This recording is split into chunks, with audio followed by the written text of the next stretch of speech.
नमस्ते दोस्तों, आज की जागरूकता चैनल में आप सभी का स्वागत है। दोस्तों, मेरी आज की वीडियो महिलाओं को कानून द्वारा क्या क्या अधिकार प्राप्त हैं इसी से संबंधित है। चलिए शुरू करते हैं। कानून द्वारा महिलाओं को प्राप्त अधिकार: समान मेहनताना का अधिकार, गरिमा व शालीनता का अधिकार, दफ्तर या कार्यस्थल पर उत्पीड़न से सुरक्षा का अधिकार, घरेलू हिंसा के खिलाफ अधिकार, पहचान जाहिर नहीं करने का अधिकार, मुफ्त कानूनी मदद का अधिकार, रात में महिला को नहीं कर सकते गिरफ्तार, अशोभनीय भाषा का या अश्लील भाषा का प्रयोग नहीं कर सकते, वर्चुअल शिकायत दर्ज करने का अधिकार, महिला का पीछा नहीं कर सकते, ज़ीरो एफआईआर दर्ज कराने का अधिकार। चलिए अब हम इन सभी पॉइंट्स की डिटेल समझते हैं।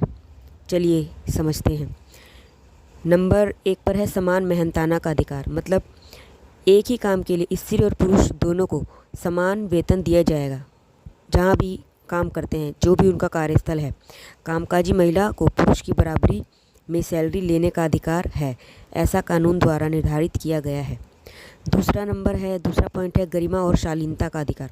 मतलब महिला को गरिमा और शालीनता से जीने का अधिकार मिला है। किसी मामले में अगर महिला आरोपी है, उसके साथ कोई मेडिकल परीक्षण हो रहा है, तो भी यह उसका अधिकार है कि किसी दूसरी महिला की मौजूदगी में ही, किसी दूसरी महिला के सामने ही उसका परीक्षण होना चाहिए। उसकी जो भी मेडिकल जांचें होनी चाहिए।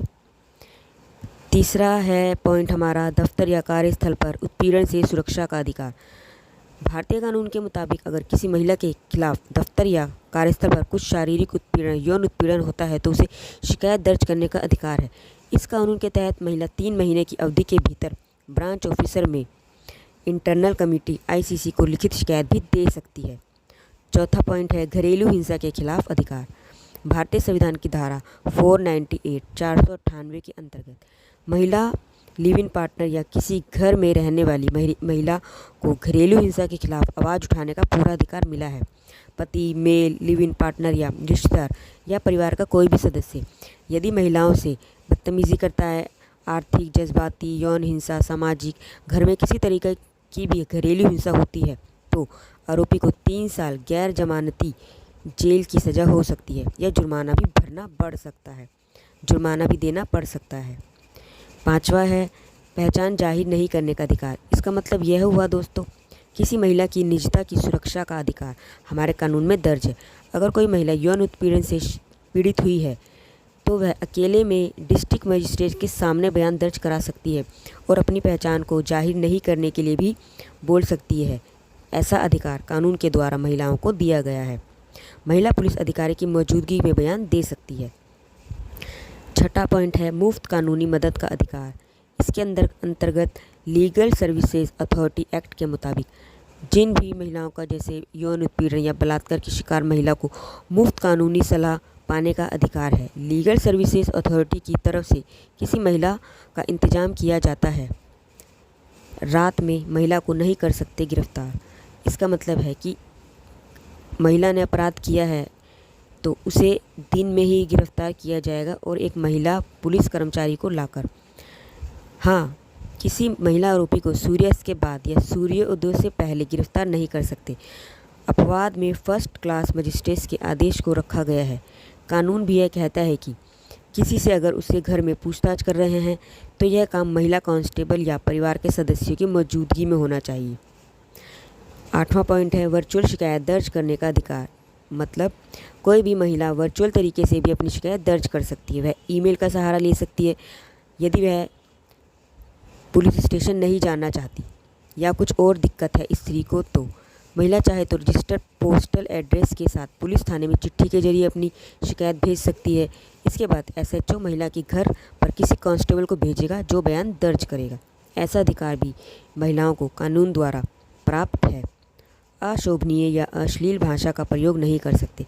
किसी महिला को उसके शरीर या किसी शारीरिक अंग के ऊपर अशोभनीय भाषा या मजाक में भी ऐसी भाषा का प्रयोग नहीं कर सकते। सार्वजनिक नैतिकता या नैतिकता को भ्रष्ट करने वाले रूप में प्रदर्शित नहीं कर सकते। ऐसा करना एक दंडनीय अपराध है। किसी महिला उसके रूप या शरीर के किसी अंग को किसी भी तरह से अशोभनीय, अपमानजनक या सार्वजनिक नैतिकता या नैतिकता को भ्रष्ट करने वाले रूप में प्रदर्शित नहीं कर सकते। ऐसा करना एक दंडनीय अपराध है। 10वां पॉइंट है महिला का पीछा नहीं कर सकते। आईपीसी की धारा 354D 354D के तहत वैसे किसी व्यक्ति के खिलाफ कानूनी कार्रवाई होगी जो किसी महिला का पीछा करे, बार बार तंग करे, बार बार मना करने के बाद भी उसे संपर्क करने की कोशिश करे। इलेक्ट्रॉनिक कम्युनिकेशन जैसे इंटरनेट, ईमेल, किसी के भी जरिए महिला को परेशान करने पर कानूनी कार्रवाई हो सकती है। 11वां पॉइंट है ज़ीरो एफआईआर का अधिकार। इसका मतलब यह हुआ दोस्तों, किसी महिला के खिलाफ अगर अपराध होता है तो वह किसी भी थाने में या कहीं से भी एफआईआर दर्ज करा सकती है। इसके लिए यह ज़रूरी नहीं कि कंप्लेंट उसी थाने में दर्ज हो जहां दुर्घटना हुई हो। ज़ीरो एफआईआर दर्ज करने के बाद जहां वह स्त्री रहती है या जिस स्थान पर वह दुर्घटना हुई है उस पुलिस स्टेशन में यह एफआईआर जो महिला ने दर्ज की पहुंचा दी जाएगी। पर महिला जिस भी थाने में चाहे अपनी ज़ीरो एफआईआर दर्ज कराने का अधिकार रखती है। ऐसा भी कानून द्वारा महिलाओं को प्राप्त है अधिकार। ओके दोस्तों, धन्यवाद।